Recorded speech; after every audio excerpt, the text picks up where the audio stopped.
the approach that you took, if I remember, was to come up to P.Z. Myers with a movie camera and ask him why he hated Muslims. When in fact, the reality is that we don't hate Muslims. We hate religion, if we hate anything at all, and only because religion lies to people and we hate lies. And that's what it's all about. That's what apologetics is all about. It's lies and misrepresentation. We don't stomach that. We don't want opinions where you can disagree or you can agree. No. Well, I want cold, hard facts where I have to be compelled to believe in it whether I want to or not. And that's what I have to present to you. When you talk about how could people have understood these things way back when we already know, as P.Z. Myers pointed out to you, and he was later vindicated, I'm sure, that the Quran borrowed from Aristotle and from Galen, and then you brought up, as soon as you realized that P.Z. Myers was an embryologist and understood what he talked about, you immediately wanted to change it to geology. Well, I was a geology major.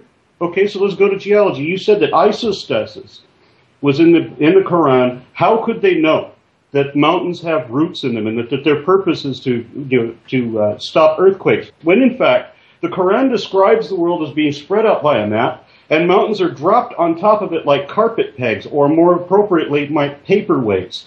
When the reality is that isostasis means that mountains float in the lithosphere much the same way that icebergs float in the ocean, and the world does move underneath them. Tectonic plates move underneath the mountains, and they move the mountains.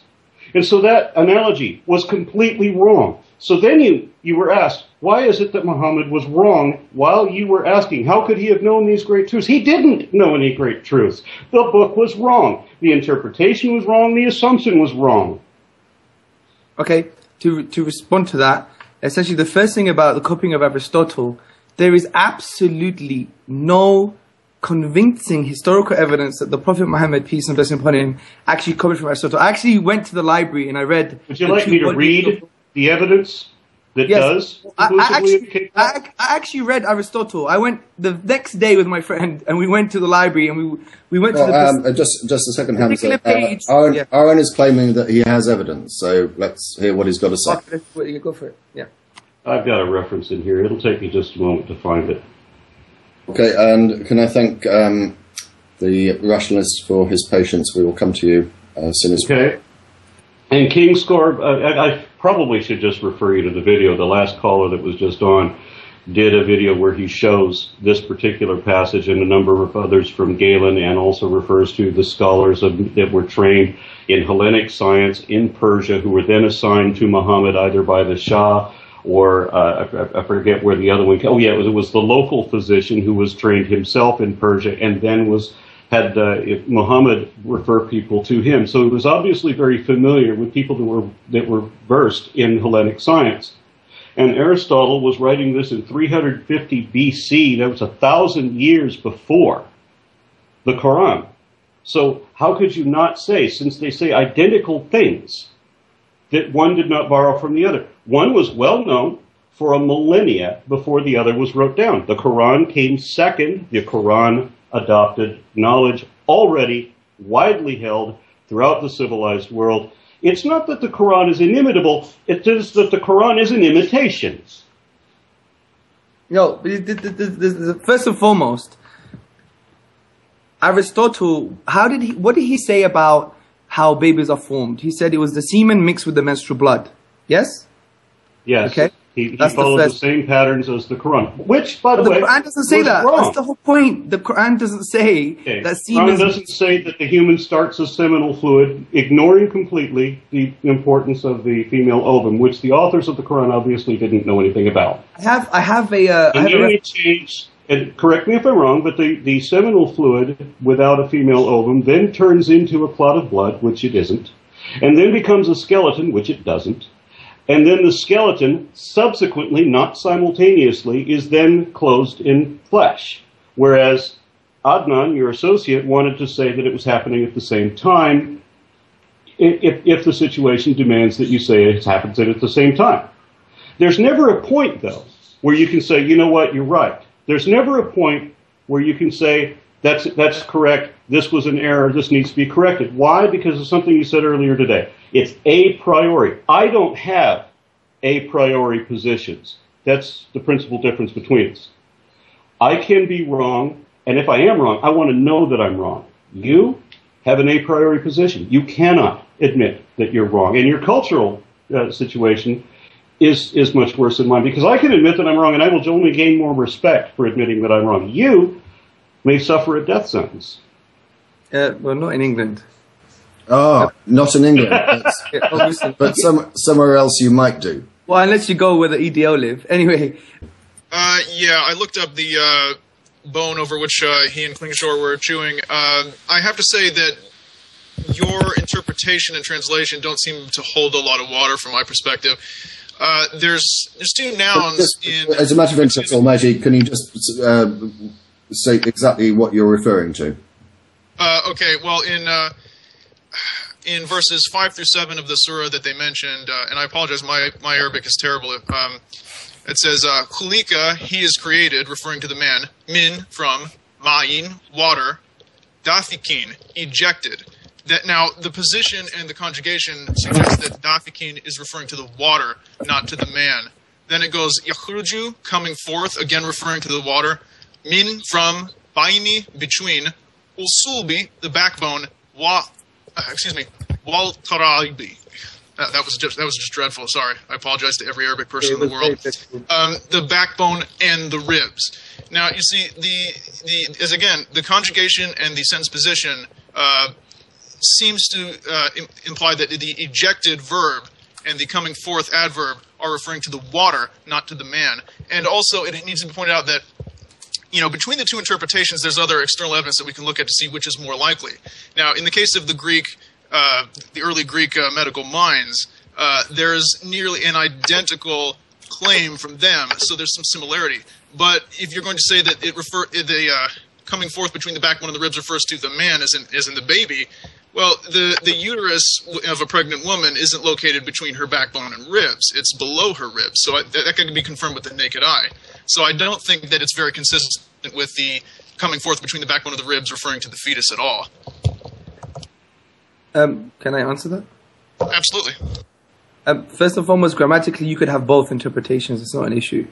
So, I mean... Let me ask a question. Aaron, 1 second, Aaron. So you can have two interpretations of which particular word? Of the pronoun here, either referring to the liquid or referring to the man himself. Right, and which two interpretations are you advancing? I'm sorry, can I... I'm advancing Razi's interpretation, which was a classical exegete, and his interpretation was that actually the baby coming from that area.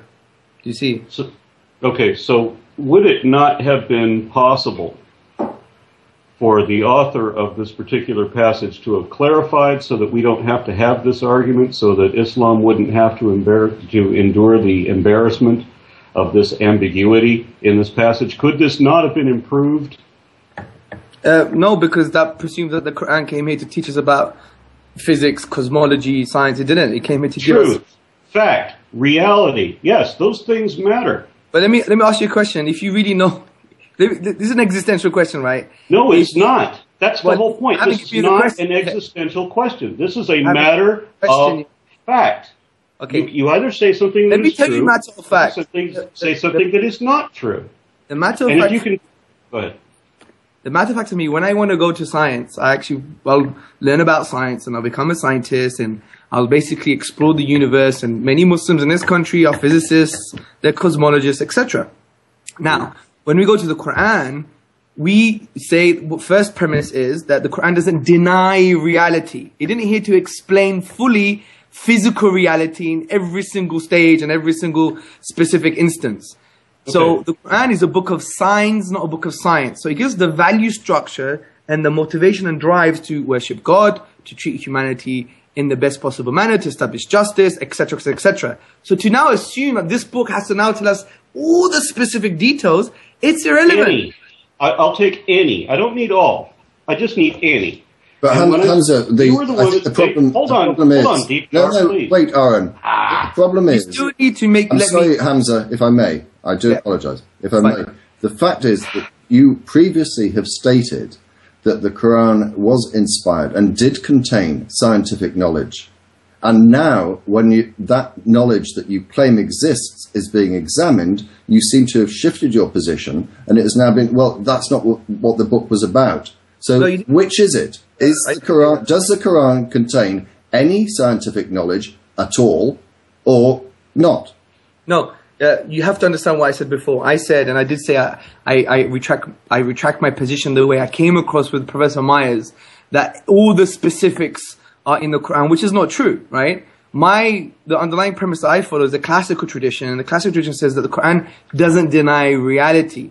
Now, this sounds like so what we're saying, it doesn't deny reality. You were asked specifically by Aaron to quote something from the Quran that gave us an idea of scientific foreknowledge, and I'm sorry, as yet, you have not done so. But I'll give you time to think about it, whilst eventually we'll get back to the next caller. Hi, Rush. Okay, and I still have other questions I need to bring up. I'm sorry, Aaron. I just get the next caller in, and then we'll come back to you. By the way, I would like to extend Hamza an invitation to stay another 30 minutes since you were late. It's, of course, up to you. As long as you want. That's wonderful. Thank you. I just want to make a point, though. I think it's wise, and hopefully we could establish some form of relationship for the future, that we do one question and then stick to that, exhaust that. Because there's 100 questions that I want to respond to, and we just don't have time. I want to go into, for example, why we believe the Quran is a miracle from a linguistic and literary perspective. I want to go into hermeneutics. I want to discuss these things at length with you guys. But there's been so many questions, to actually articulate them in the time available is not possible. So I think we have an epistemic duty.